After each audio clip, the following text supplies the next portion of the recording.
कोल्हापूरच्या स्पेशल मटण थाळीची लज्जत वाढवणारा पांढरा रस्सा. नमस्कार, मी प्रियांका. दख्खन स्वाद रेसिपीज विथ प्रियांकामध्ये तुमच्या सगळ्यांचे मनापासून स्वागत. आज मी कोल्हापूरचा स्पेशल पांढरा रस्सा कसा बनवायचा हे या व्हिडिओमध्ये सांगितलेले आहे. तर रस्सा बनवण्यासाठीच्या काही टिप्स देखील मी दिलेल्या आहेत. तर व्हिडिओ शेवटपर्यंत नक्की बघा आणि अजून जर तुम्ही आपल्या चॅनलला सबस्क्राईब केले नसेल तर नक्की सबस्क्राईब करा.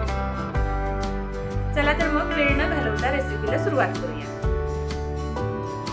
पांढरा रस्सा बनवण्यासाठी आपण इथे मटणाचं अळणी पाणी म्हणजे मटणाचा स्टॉक केलेला आहे. हळद न टाकता ते शिजवून घ्यायचं मटण आणि त्याचा स्टॉक काढून घ्यायचा. परत एक नारळ ठेवून मिक्सरला वाटून त्याचं दूध काढून घेतलेलं आहे. नंतर 15 ते 20 पाकळ्या काजू पाण्यामध्ये भिजत ठेवलेल्या आहेत. 1 चमचा पांढरे तीळ, 1 कांदा बारीक चिरलेला आणि 2 हिरव्या मिरच्या उभ्या स्लिट करून घेतल्या आणि खडे मसाले.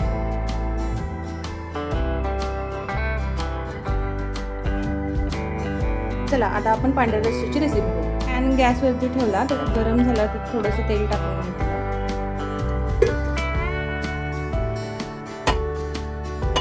शिजलेला 1 वाटी कांदा आहे, तो आपण गुलाबीच्या रंगावरच परतून घ्यायचा. कांदा आपल्याला खूप लालसर भाजायचा नाहीये.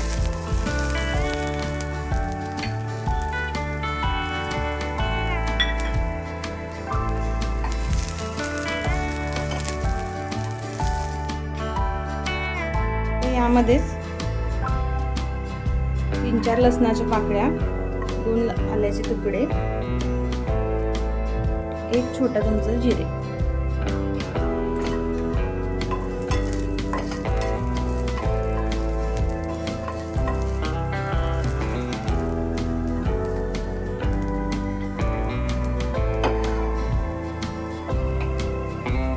आता हे सर्व मिश्रण आपण मिक्सरला बारीक वाटून घेऊया. हे वाटताना त्यामध्ये आपण हे भिजवलेले काजू घालणार आहे.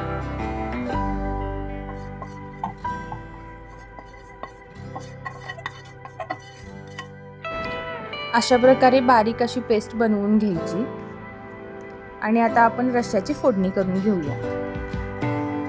रस्स्याला फोडणी टाकून घेऊया. एका मोठ्या भांड्यामध्ये 1 चमचा तेल,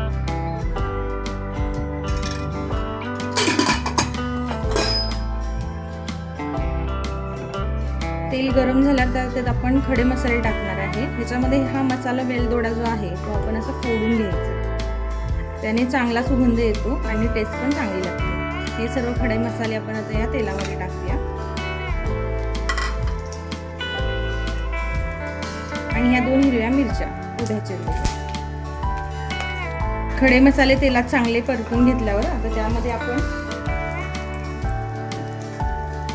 मगाशी ही जी पेस्ट बनवली ती ऍड करायची.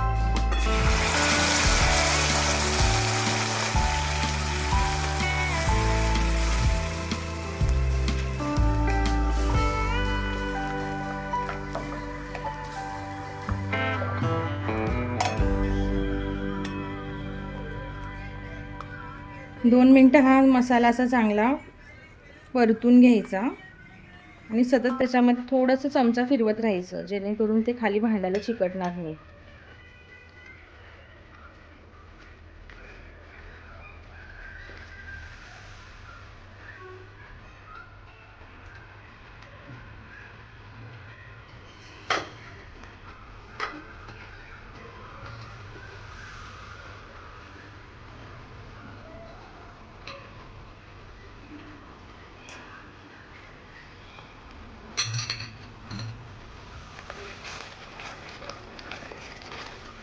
दोन मिनिटात मसाला चांगला शिजतो. आता आपण यामध्ये हा मटणाचा जो स्टॉक आपण काढून घेतलेला होता तो ॲड करूया.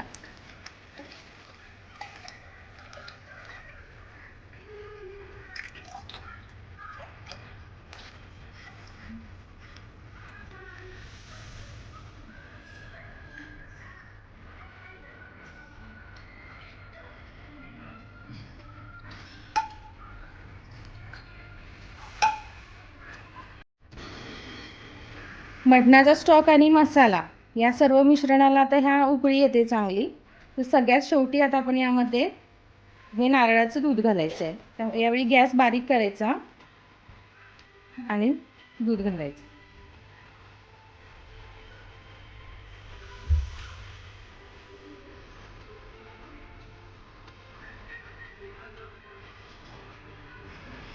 नारळाचं दूध घातल्यानंतर आपण या रस्स्याला आता उकळी काढणार नाही. फक्त एक वाफ येईपर्यंत आपण हे गरम करणार आहे. जर तुम्ही नारळाचं दूध घातल्यानंतर जर रस्स्याला उकळी दिली तर रस्सा फाटतो.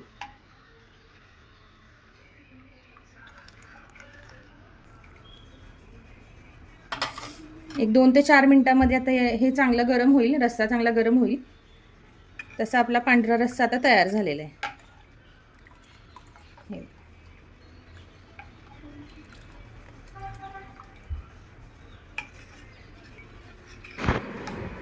कोल्हापूरच्या स्पेशल पांढऱ्या रस्स्याची ही ऑथेंटिक रेसिपी तुम्हाला कशी वाटली हे मला नक्की कमेंट करून सांगा. मटण शिजवताना आणि स्टॉक शिजवताना त्याच्यामध्ये मीठ घातलेलं होतं, त्यामुळे तुम्ही टेस्ट करून बघा आणि जेवढं लागणार आहे तेवढंच मीठ आपण ॲड करू याच्यामध्ये. हे बघा, आपण आता रस्स्याला उकळी देणार नाही आहे, तर रस्सा चांगला गरम झाला आहे, वाफ दिसते तुम्हाला. आणि आता आपला पांढरा रस्सा खाण्यासाठी तयार झाला आहे. व्हिडिओ आवडल्यास लाईक, शेअर आणि सबस्क्राईब करायला विसरू नका. थँक्यू.